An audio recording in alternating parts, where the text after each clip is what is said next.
सुदामा जी के परम प्रिय मित्र हैं द्वारिकाधीश, परंतु उनकी पत्नी तक कोई नहीं मालूम कि मेरे स्वामी द्वारकानाथ कृष्ण के मित्र हैं। यदि प्रधानमंत्री आपके मोदी मित्र हों और आप किसी से कहें ना, ये तो हो नहीं सकता। अरे किसी के यदि दूर के रिश्तेदार भी होंगे या एक दो बार मुलाकात भी हो गई होगी तो भले ही उनसे कोई संबंध नहीं, परंतु हर बात पर उन्हीं की जिक्र करेगा, उन्हीं का बताएगा। माने महत्वपूर्ण व्यक्ति के साथ अपना नाम हर कोई जोड़ना चाहता है, परंतु द्वारिकाधीश सुदामा जी के मित्र हैं, परम प्रिय सखा हैं, परंतु उनकी पत्नी तक कोई नहीं मालूम। सुशीला जी बोली, महाराज अब जो भयो सो भयो, परंतु मेरी आपसे एक प्रार्थना है। क्या प्रार्थना है? बोले महाराज आप अपने एक बार मित्र के दर्शन करके आओ। मुझे महाराज विश्वास है कि आप उनके दर्शन करने के लिए जाओगे तो दास्यते द्रविड़म भूरि सीदते ते कुटुंबिले, इतना माल उनके यहां से मिलेगा कि अपना ही नहीं अपितु अपने समस्त कुटुंब का कल्याण हो जाएगा। सुशीला जी का अपना दृष्टिकोण है, सुदामा जी ने अपने ढंग से ले लिया कि ब्राह्मणी कह रही है तो मौका तो बहुत बढ़िया है, वैसे भी ये मुझे कहीं जाने नहीं देती। अरे बरसों बाद दोनों मित्र मिलेंगे, कितना आनंद आएगा। तो सुदामा जी ने अपने ढंग से ले लिया कि देवी जी मेरे मन में तो एक ही परम लाभ है, अयम ही परमो लाभ उत्तम श्लोक दर्शनम। देवी जी मेरे मन में तो एक ही परम लाभ है कि आज उन उत्तम श्लोक श्री कृष्ण का दर्शन मुझे प्राप्त होगा। उत्तम श्लोक किसे कहते हैं? उत्तम पुरुषों के द्वारा जिनकी कीर्ति गाई जाए उसी को उत्तम श्लोक कहते हैं। कीर्ति तो आजकल कईयों की गाई जाती है। आजकल तो लोग महाराज खुश करने के लिए चालीसा बना करके सुना देते हैं, परंतु उसे उत्तम श्लोक नहीं कह सकते, क्योंकि स्वार्थी व्यक्ति तो किसी की भी प्रशंसा करता है। कोई नेता है तो उसके जो साथी हैं वो चालीसा बना करके भी सुना देते हैं, जो गुण भी उसमें नहीं है उन गुणों का आरोप कर करके स्तुतियां सुनाते हैं। क्यों भाई? प्रसन्न करेंगे तभी कुछ माल मिलेगा। परंतु जिन संत महापुरुषों के द्वारा जिनकी कीर्ति को गाई जाती हो उन्हीं को उत्तम श्लोक कहते हैं। तो भगवान उत्तम श्लोक कैसे है? नारदादि परम वीतराग संत जिनकी संसार में एक झोपड़ी भी नहीं है, 2 घड़ी से ज्यादा एक स्थान पर ठहरते भी नहीं, ऐसे नारद जैसे ऋषि जिसकी महिमा को गावे वे निश्चित रूप से उत्तम श्लोक है। जैसे भरत जी की प्रशंसा भरद्वाज मुनि कर रहे हैं तीर्थराज प्रयाग में, सुनहु भरत हम झूठ न कहें, सुनहु भरत हम झूठ न कही, सुनहु भरत हम झूठ न कही, सुनहु भरत हम झूठ न कही, उदासीन तापस बन रही, उदासीन तापस बन रही, उदासीन तापस बन रही।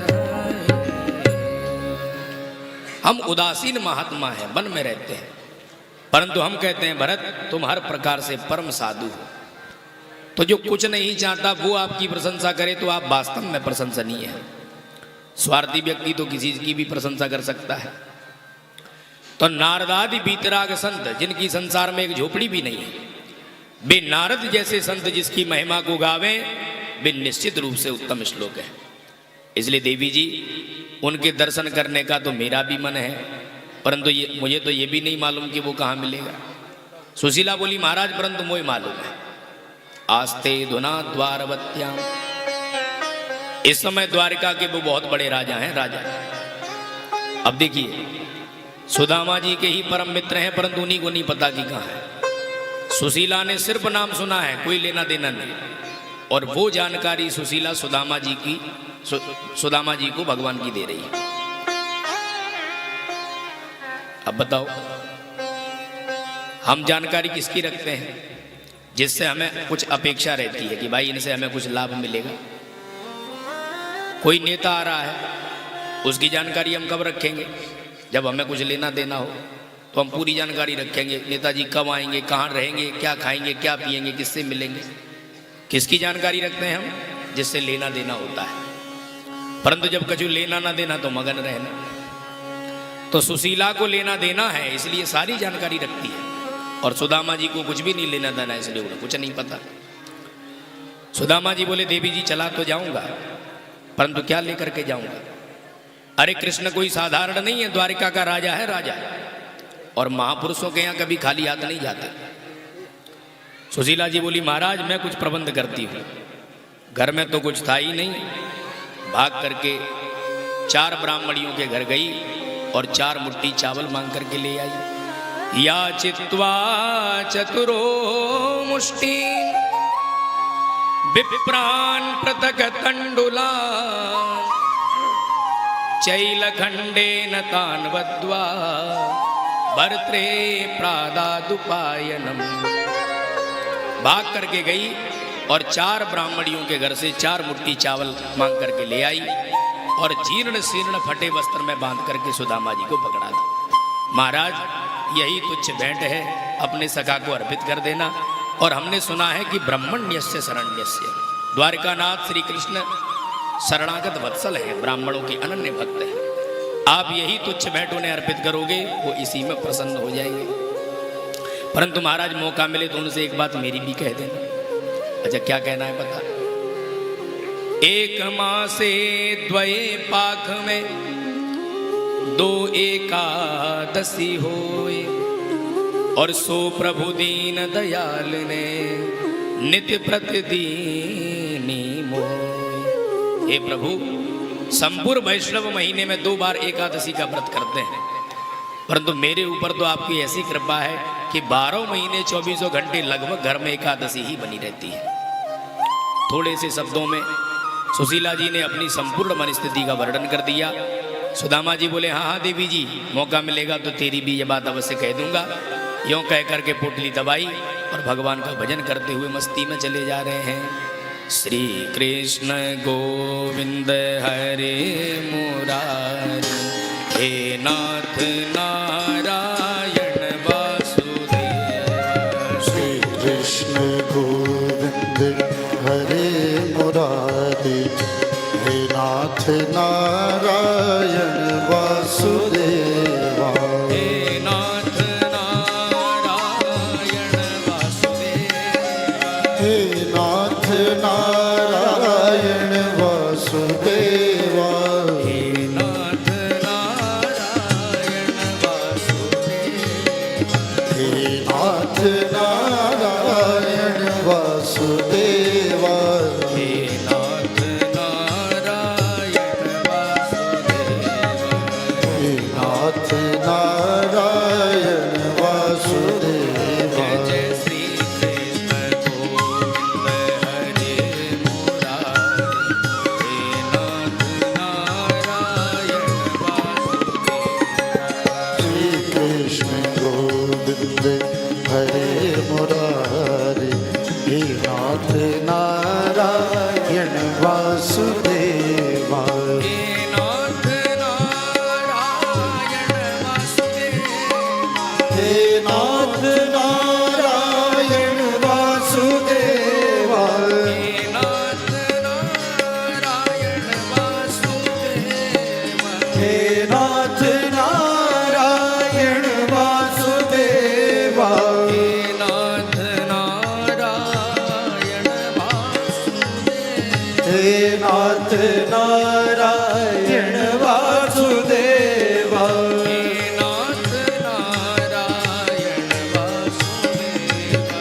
हे नाथ नारायण वासुदेवा।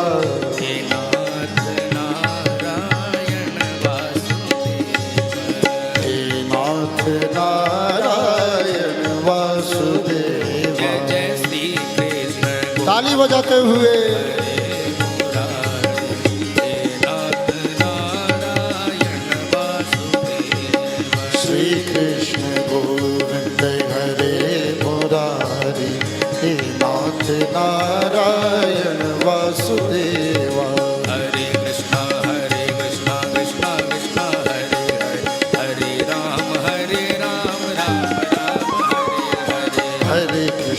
हरे कृष्णा कृष्णा कृष्णा हरे हरे, हरे राम राम राम राम हरे हरे, हरे राम राम राम हरे हरे, हरे राम राम राम हरे हरे,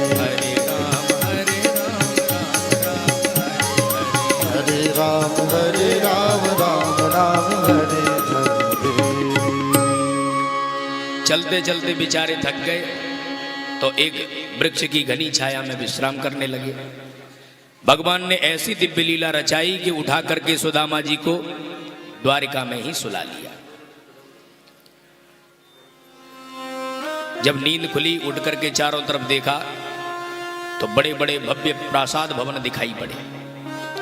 देखिए, प्रभु का एक सिद्धांत है, जो तू आवे एक पग मैं आऊं पग 60, और जो तू कर रो काट 100 तो मैं लोहे की लाट। भगवान रक्षक तो हैं, परंतु रक्षा तब तक नहीं करते जब तक व्यक्ति उनसे रक्षा की अपेक्षा नहीं करता। भगवान कहते हैं रक्षा अपेक्षा अपेक्षते, तुम हमसे रक्षा की अपेक्षा तो करो। एक बार शरणागत होकर जो कहता प्रभु मैं तेरा, कर देता मैं अभय उसे, सब भूतों से यह व्रत मेरा। भगवान कहते हैं ये मेरा व्रत है, ये मेरी प्रतिज्ञा है, सबसे अभय कर दूंगा।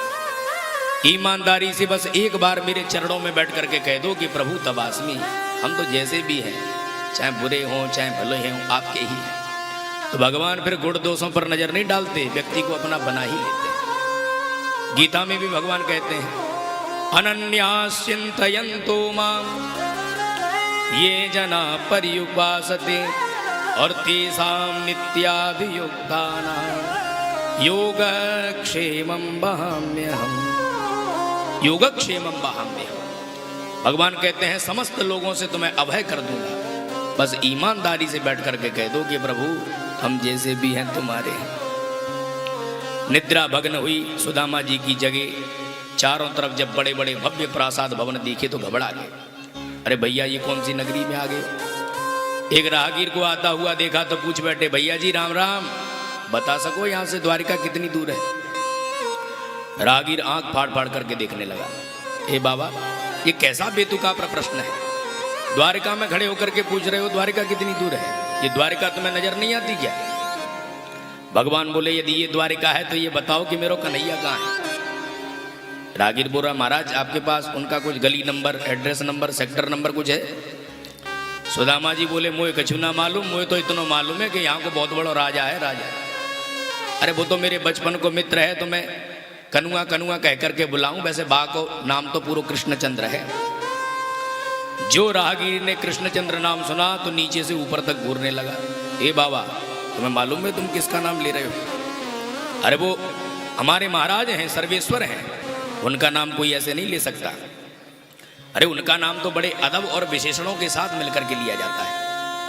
सुदामा जी बोले अच्छा कैसे लिया जाए तो ही बताए थे। बोले श्री श्री 1008 श्री महाराजाधीराज द्वारिकाधीश गोपी प्रतिपालक भगवान कृष्णचंद्र जी महाराज। सुदामा जी तो सुनकर के घबरा गए। हे भगवान, बड़ो लंबो चौड़ो नाम है गयो यागो, बचपन में तो कनुआ कनुआ कह करके बुला देते। अच्छा ये बता कि तेरा ये महाराज कहाँ मिलेगा मुझको। राहगीर बोला बाबा चले जाओ, ये जितने भी बड़े बड़े भवन दिखाई पड़ रहे हैं सब उन्हीं के हैं, सब ही के हैं।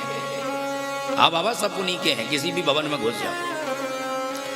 राहगीर तो बता करके चला गया, परंतु सुदामा जी बेचारे मन में घबरा गए। हे भगवान, इतनो बड़ो राजा, इतने बड़े बड़े महल, हमारा तो अब तक नाम ही भूल गए हो। चलो आ गए हैं तो एक बार मिलेंगे तो जरूर, जो होगा सो देखा जाएगा, पहचान लेगा तो ठीक है, नहीं तो खिसक लेंगे। हिम्मत करके बेचारे रुक्मिणी के भवन में जाकर के घुस गए। द्वारपालों ने स्वागत किया, आइए आइए विप्रदेव, कहो कहां से आगमन हुआ। द्वारपालों ने सुदामा जी बोले भैया अपने महाराज से जाकर के इतना बताए दे कि बाके बचपन के सखा सुदामा मिलवे के ताए आए। सखा शब्द सुनते ही द्वारपाल ऊपर से नीचे तक देखने लगा। हे बाबा, आप हमारे महाराज के मित्र हैं। अच्छा महाराज आप विराजो, हम अभी पूछ करके आते हैं। द्वारपाल जानते हैं भगवान की दिव्य लीलाएं, आए दिन एक से एक विभूतियां इस दरवाजे पर आती रहती हैं। चलो एक बार पूछ करके आते हैं, पूछने में क्या जाता है। प्रभु के चरणों में प्रणाम करके बोले, सरकार इस दरबार की सेवा करते करते आज इस द्वारपाल को बहुत वर्ष व्यतीत हो गए, परंतु आज जो विभूति दरवाजे पर खड़ी है, ऐसी विभूति कभी पूर्व में देखने को नहीं मिली। ऐसा कौन है? अरे सरकार, कोई आपको अपना मित्र बता रहा है, वेशभूषा भी बड़ी विचित्र है। कैसी वेशभूषा है? तो राहगीर परिचय देता है, शीस पगान झगा तन पे,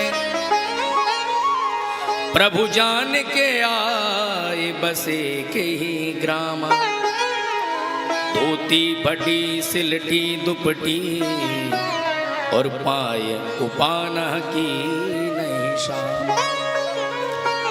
द्वार खड़ो तुझ दुर्बल एक, रयो चक सो वसुधा अभिरामा, पूछत दीन दयाल को धाम, बतावत आपनो नाम सुदामा। जो सुदामा शब्द प्रभु के कान में पड़ा, द्वारिकानाथ सिंहासन से कूद करके इतने वेग द्रुत गति से भगवान दौड़े, सारे दरबार में खलबली मच गई। हो ना हो आज कोई विशिष्टतम विभूति का दर्शन इस दरबार में होने वाला है।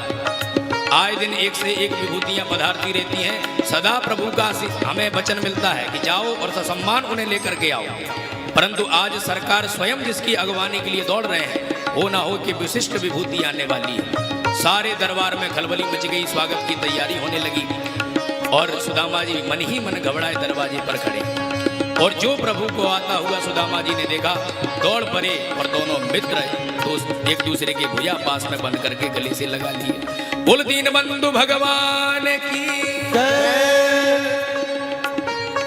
दोनों मित्र एक दूसरे के कंठ लग करके भाव विह्वल हो गए। नेत्र सजल, देह रोमांचित, कंठावृत हो गया। हाथ पकड़ करके प्रभु सुदामा जी को भवन के भीतर लाए, निज सिंहासन पर बैठाए और स्वयं प्रभु सुदामा जी के चरणों में बैठ गए। रुक्मिणी को संकेत दिया, देवी इस महापुरुष के चरण धोने के लिए जल तो भीतर से लाओ। रुक्मिणी भीतर जल लाने के लिए भागी। भगवान ने सुदामा जी के दोनों पैर अपने गोद में रख लिए, तलवों पर लगी धूल को सहलाने लगे, झाड़ने लगे। तलवा सहलाते सहलाते जब हाथ तलवों पर फेरा तो अनगिनत कांटे चुभे हुए थे। कांटों को जब निकालने लगे तो रक्त निकल पड़ा और रक्त रंजित सुदामा जी के चरणों की दशा देख करके द्वारिकानाथ इतने द्रवीभूत हुए कि जब तक रुक्मिणी भीतर से जल लाती, तब तक प्रभु के नेत्रों से इतनी अविरल जलधारा बही कि सुदामा जी के दोनों चरण पूर्णतः प्रक्षालित हो गए।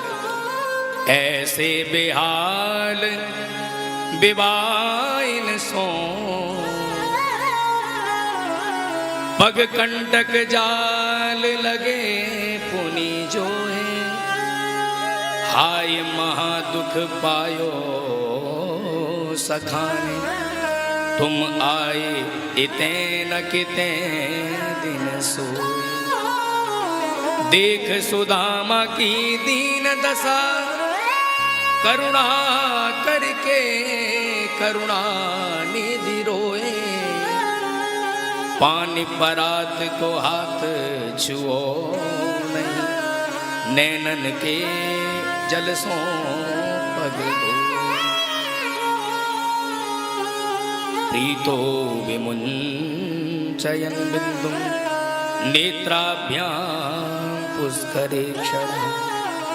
सुखदेव महाप्रभु कहते हैं, परीक्षित प्रभु के नेत्रों से इतनी अविरल जलधारा वही कि सुदामा जी के दोनों पैर पूर्णतः प्रक्षालित हो गए। रुक्मिणी जब भीतर से जल लेकर के आई और यह दृश्य रुक्मिणी ने जब देखा तो भौचक्की रह गई और मन में कल्पना कर रही है, किम अनेन कृतम पुण्यम अवधूतेन भिक्षुणा, श्रियाहीनेन लोकेस्मिन् गर्हितेनाधमेन च। अनेन अवधूतेन किम पुण्यम कृतम, इस महान अवधूत ने ऐसा कौन सा पुण्य किया था जो प्रभु इसे इतना विशिष्ट सौभाग्य प्रदान कर रहे हैं। खड़ी खड़ी रुक्मिणी जी मन में कल्पना कर रही है।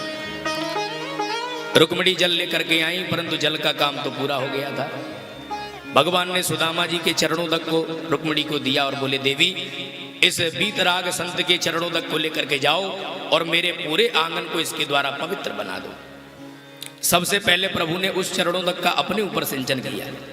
सुखदेव बाबा कहते हैं अग्रहीत शिरसा राजन भगवान लोक पावन।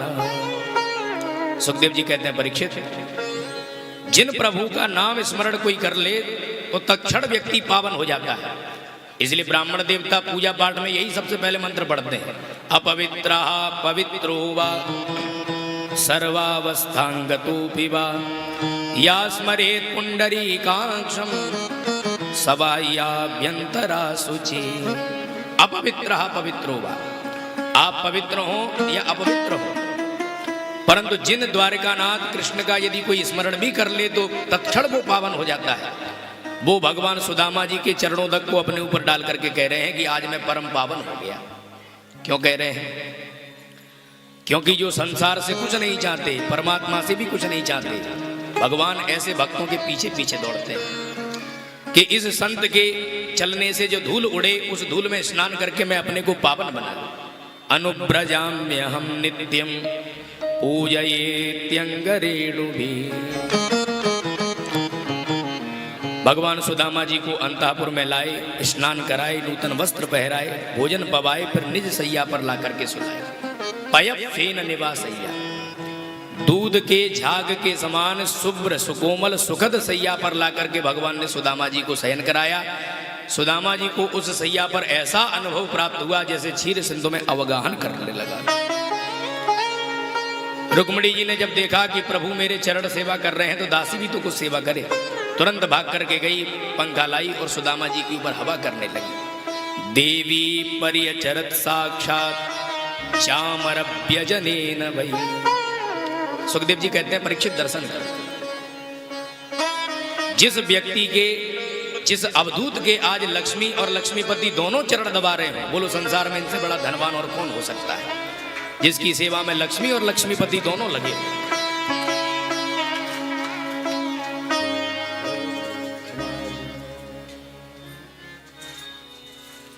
पर प्रभु ने देखा कि बड़ी देर हो गई, परंतु एक भी शब्द इस महापुरुष की वाणी से सुनने को नहीं मिला। तो प्रभु ने सुदामा जी का मौन तुलवाने के लिए जानबूझ करके एक प्रश्न कर दिया। अपि ब्रह्मन् गुरुकुलात् भवतालभ्य दक्षिणा समावृतेन धर्मज्ञ भार्योढ़ा सदृशी। तो भगवान ने छेड़ते हुए कहा मित्र सुदामा, आज बहुत दिनों के बाद तुम्हारे दर्शन हुए, तो ये बताओ कि तुम्हारा विवाह हुआ कि नहीं। इस प्रश्न पर सुदामा जी मुस्कुरा गए। अरे कन्हैया, तो कोई आगे अलावा कुछ और पूछने की बात ना मिली। भगवान बोले अरे तुम साधु संतों की बातें बचपन ही से बहुत करते थे, तो कहीं बाबा बैरागी तो नहीं हो गए। सुदामा जी बोले ना कन्हैया, मैं तो गृहस्थ हूँ, तेरी भाभी को नाम है सुशीला, ब्राह्मणी को जैसो नाम वैसो ही बाको काम।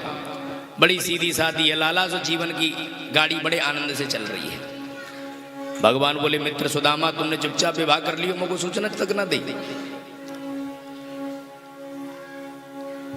सुदामा जी बोले अरे रहने दे कन्हैया, तो को बुलाए वो कोई हंसी खेल है।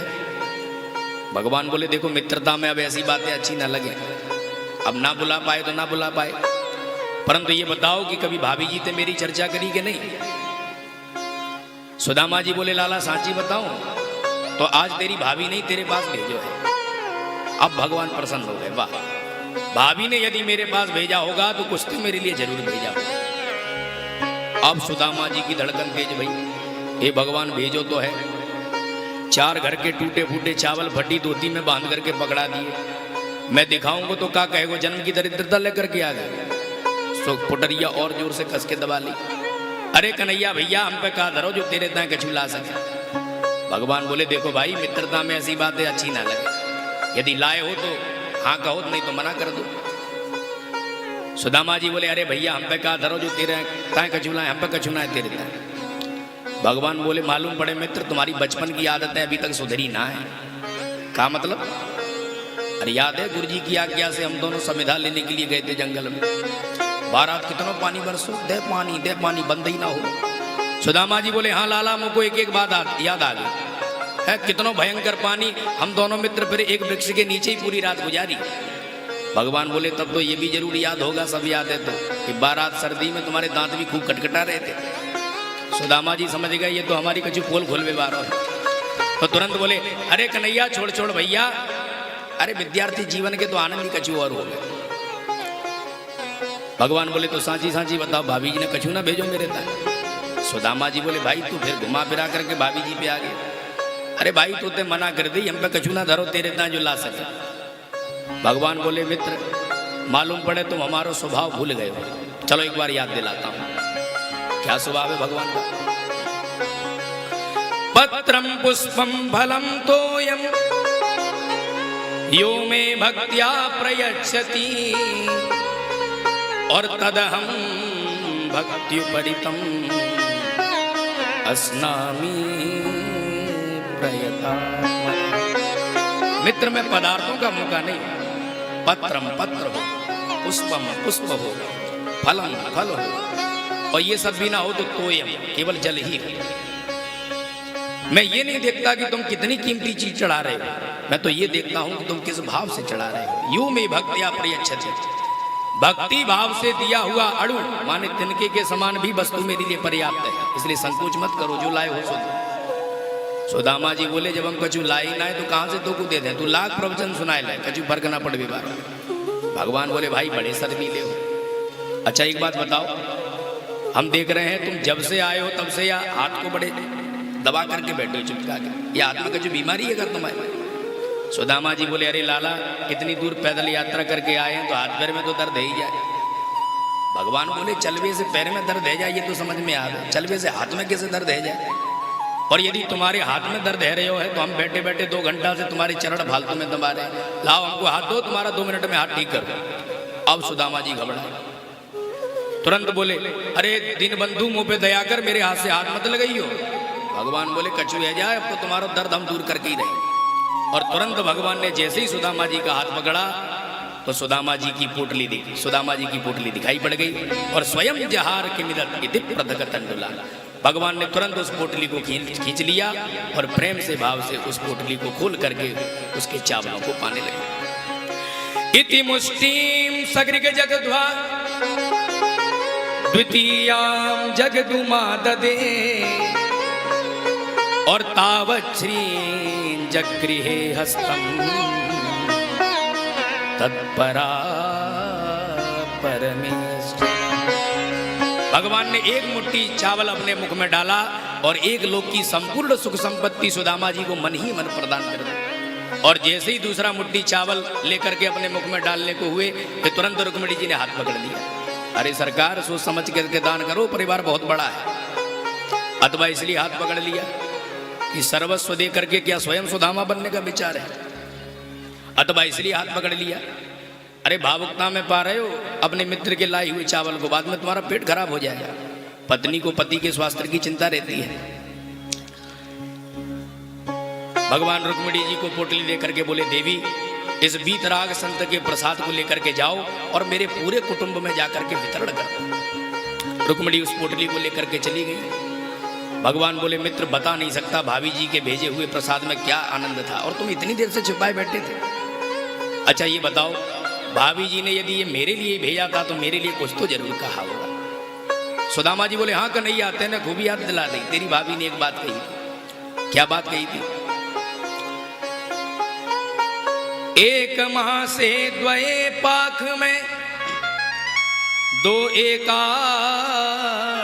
होए, और सो प्रभु दीन दयाल ने नित्य प्रतिदीन। भगवान ने तुरंत आंख बंद करी और अश्रुपात करते करते भाभी जी के पास तुरंत प्रत्युत्तर पहुंचा दिया। होनी थी सो है गई, फिर नहीं ऐसी होए, और भाभी तेरे भवन में नित्य द्वादशी होए।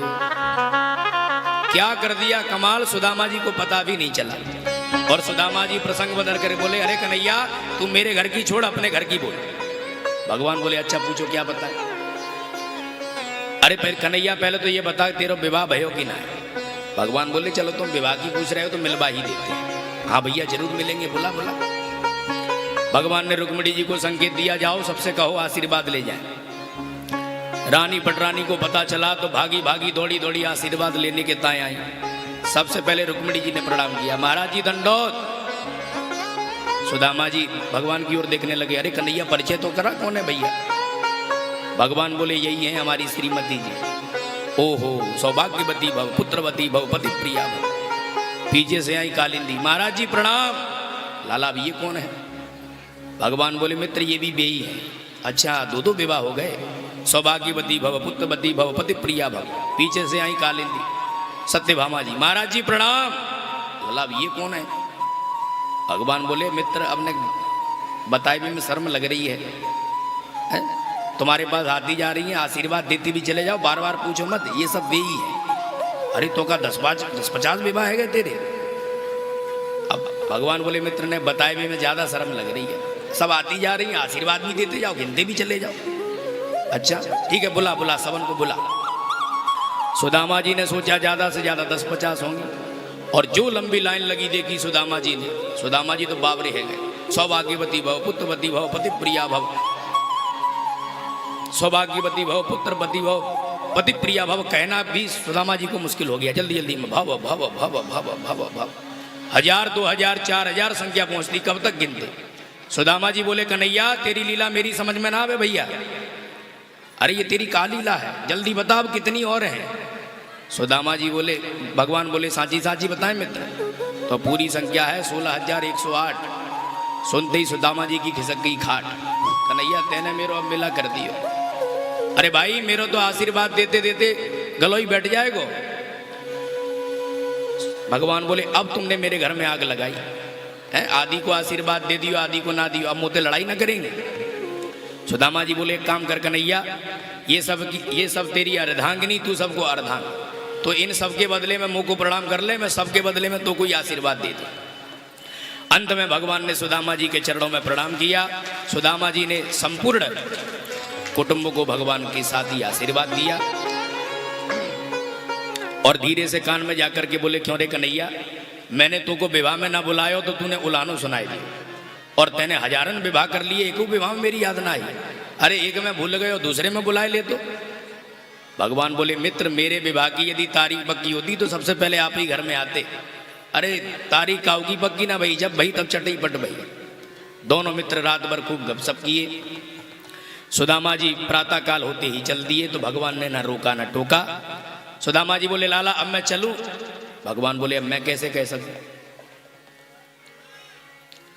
अब सुदामा जी भगवान के साथ चलते चले जा रहे हैं और मन में विचार कर रहे हैं भगवान सम्मान तो याने खूब दियो, परंतु लेवे देवी की कुछ बात ना करी, जैसे आए थे वैसे ही भेज दिए। तो फिर भगवान से कहें अब लाला मैं चलूं। अरे तू मेरे तक कहाँ तक ऐसे पैदल पैदल जाएगा, तू जा मैं चलो जाऊंगा। भगवान बोले अच्छा ठीक है। अच्छा कन्हैया ये और बताए दे, जैसे तूने समाचार पूछो ना कि भाभी जी ने क्या कही, अब जाती भाभी तेरो समाचार पूछेगी, तो ये बता कि तेरी भाभी से क्या कह दूं। भगवान बोले कि याद से मेरी भाभी जी से राम राम कह दियो। सुदामा जी बोले अरे ये भी कोई समाचार हो। अरे राम राम राजी खुशी तू ना बोल तो तब भी हम बोल देते, कछु विशेष समाचार हो तो बता। भगवान बोले तो विशेष समाचार यही है कि अब की बार जब भी आओ तो भाभी जी साथ में आनी चाहिए, अकेले अकेले मत आ जाइए। सुदामा जी समझ गए है गई विदाई, अब कछु ना मिलवे बार। बोले भैया ठीक है, भगवान ने चाहा दोबारा मिलेंगे, और यूं कह करके चल दिए सुदामा जी महाराज। अब सुदामा जी चलते तो जा रहे हैं और मन में विचार कर रहे हैं, क्वाहम दरिद्रः पापीया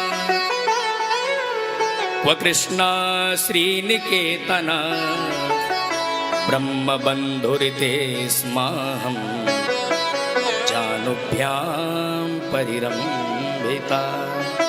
कहाँ मेरे जैसा दीनहीन है, कहाँ साक्षात श्रीपति द्वारिकानाथ कृष्ण, कैसे नाम सुन करके दौड़ करके आया, मुझे हृदय से लगाया। धन नहीं दिया कोई बात नहीं, मुझे तो लगता है धन भगवान ने इसलिए नहीं दिया क्योंकि धन और सम्मान किसी को दोनों साथ मिल जाए तो निश्चित उसकी बुद्धि खराब हो जाती है। क्योंकि किसी एक को ही पचा पाना बड़ा मुश्किल है। इसलिए भगवान ने मुझे धन नहीं दिया कि पहले सम्मान पचा ले, धन को बाद में दे दूंगा। ऐसे सुदामा जी के विचार मन में चल रहे हैं। अधनोयम धनम प्राप्य माद्यनुच्चैर्न मां स्मरे इति कारुणिको नूनम धनम में भूरिना। ये विचार सुदामा जी के भीतर चल रहे हैं, क्योंकि सबसे ज्यादा व्यक्ति की यदि बुद्धि खराब होती है तो धन के द्वारा ही होती है, और धन के साथ साथ यदि सम्मान मिल जाए तो निश्चित रूप से उसकी बुद्धि खराब हो जाती है। इसलिए भगवान ने मुझे धन नहीं दिया, बहुत अच्छा किया। चले जा रहे हैं घर, मन में विचार कर रहे हैं। परंतु जैसे ही अपनी नगरी में आए तो देखा कि जहां उनकी झोपड़ियां थी वहां भव्य प्रासाद, एक भवन खड़ा हुआ है। भवन को देख करके सुदामा जी घबरा गए। अरे भाई, मेरी झोपड़ियां कहाँ चली गई? झोपड़ियां गई तो चली जाए, हमारी ब्राह्मणी कहाँ चली गई? झोपड़ियां तो कहीं भी बना लेंगे। तो बेचारे डर के मारे उसी महल के चक्कर काटने लगे। जब दास दासियों ने सुदामा जी को चक्कर काटते हुए भवन के देखा तो भाग करके महारानी को संकेत किया, सुशीला देवी। अरे महारानी देखो कैसे बाबरे मने ये महल के चक्कर काट रहे हैं। सुशीला ने जैसे ही सुदामा जी का दर्शन किया भाग करके गई और तुरंत 16 श्रृंगार करके आरती की थाली लेकर के सुदामा जी की आरती उतारवे के तां चल दी। और जैसे ही चमकती साड़ी पहन करके दमकती हुई थाली को लेकर के सुदामा जी की आरती उतारने लगी। अब सुदामा जी बेचारे घबराए, भगवान ये हमारी काय को आरती उतारे? तो हाथ जोड़ करके बोले, देवी जी मैं पूछ सकूं आपको परिचय? सुशीला जी बोली, धन्य है महाराज, ऐसे सखाते में लग गए भ्रम, मोई को ही भूल गए, पत्नी को ही भूल गए। और जो सुशीला के शब्द कान में पड़े तो तुरंत आंख फाड़ फाड़ करके देखने लगे। पत्नीम वीक्ष स्फुरंतीम देवीं बहिमानकीमिव दासीनां निष्ककंठीना मध्यम भ्रांति सवेदसा। दास दासियों से घिरी हुई सुशीला का वह स्वरूप देख करके सुदामा जी भौंचक्के रह गए। अरे सुशीला, तेरे सन पे ये चमकती साड़ी, हाथ में ये दमकती थाली, इतनी ऊंची ये महल अटारी, ये सब कहां से आ गई? सुशीला जी बोली, आपके सखा ने कछु ना बतायो? अरे ये साहब आपके मित्र द्वारिकानाथ कृष्ण की कृपा का चमत्कार है। तब सुदामा जी बोले, अरे कन्हैया, अरे सुशीला, ये कन्हैया बड़ो छलिया है। अरे मैं बात है, कितनी दूर पैदल पैदल मिलवे के ताए गए हो, दारीके ने फूटी कोड़ी विदाई में हाथ में ना रखी, और तू ना गई ना आई, घर बैठे बैठे माला माल है गई। इसलिए कन्हैया को घनश्याम कहते हैं। घनश्याम एक मेघों का भी नाम है। दिन में जब उमड़ घुमड़ करके बरसते हैं तो सबको दिखाई पड़ते हैं, और कभी कभी रात में बरस के चले जाते हैं तो किसी को फर्क भी नहीं पड़ता, कि पता भी नहीं चलता कि कितना पानी बरसा होगा। उसी प्रकार भगवान की कृपा तो सबके ऊपर बरस रही है, परंतु कभी हम उस कृपा का अनुभव करते हैं तो कभी उस कृपा का अनुभव नहीं कर पाते। इसलिए जिस स्थिति में भगवान भक्त को रखें, उस स्थिति में भक्त को मुस्कुरा करके मस्त होकर के रहना चाहिए।